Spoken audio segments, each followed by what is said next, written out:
KTN News. Quite innovative technologies. Moving on, for years, Lake Victoria has been a lifeline for many of East Africa's population. But in the recent past, the lake has struggled to provide for these families living and relying on the lake for fish and livelihoods due to years of indiscriminate fishing.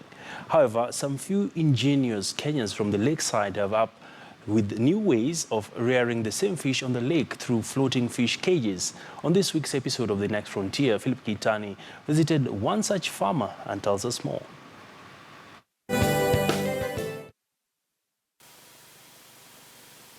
Lake Victoria illustrates one of the quintessential dilemmas of today's world.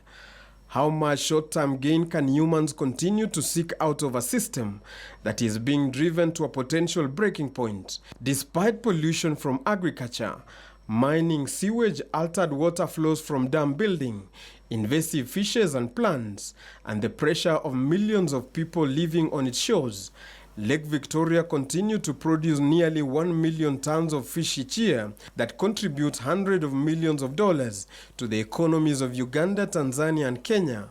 But now the fall in fish stocks in this lake is being felt on dinner tables across the 3 East African countries.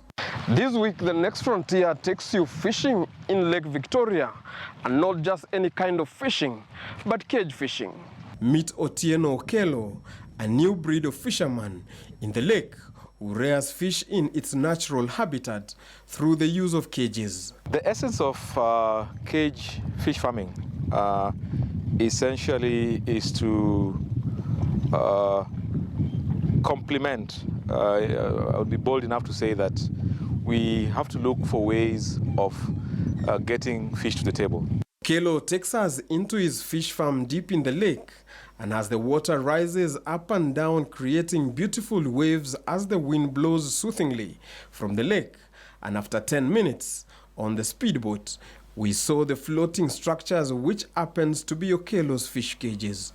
The fishermen going into the wild are no longer getting as much fish as they were 10 years ago, 15 years ago, 20 years ago, or even 5 years ago. The practice of cage aquaculture banned for now in Tanzanian waters, but growing rapidly in Uganda and Kenya, might provide food and income security for small-scale fish farmers and reduce the widening gap between demand and supply of fish from the lake. The fisheries department has the task of ensuring that anybody who is doing cage culture, they know who is in the lake and what are they doing in the lake. Figures from the Fisheries Department show that fish production from Lake Victoria has slumped by 50%, resulting in shortages that have driven up prices. At the end of the day, the demand for fish is huge.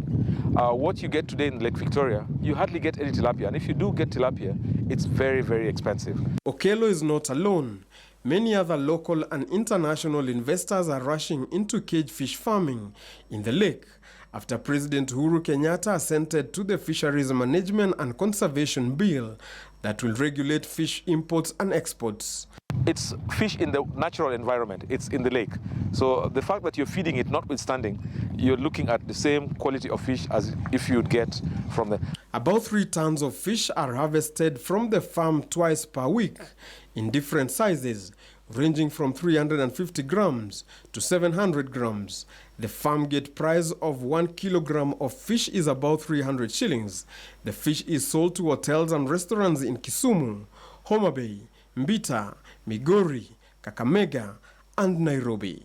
With diminishing volumes of tilapia in Lake Victoria and the rise in demand for the same fish out there, some ingenious farmers like Okello have found ways of raising the same fish within the lake by introduction of cage fish farming. Philip Keitang for The Next Frontier.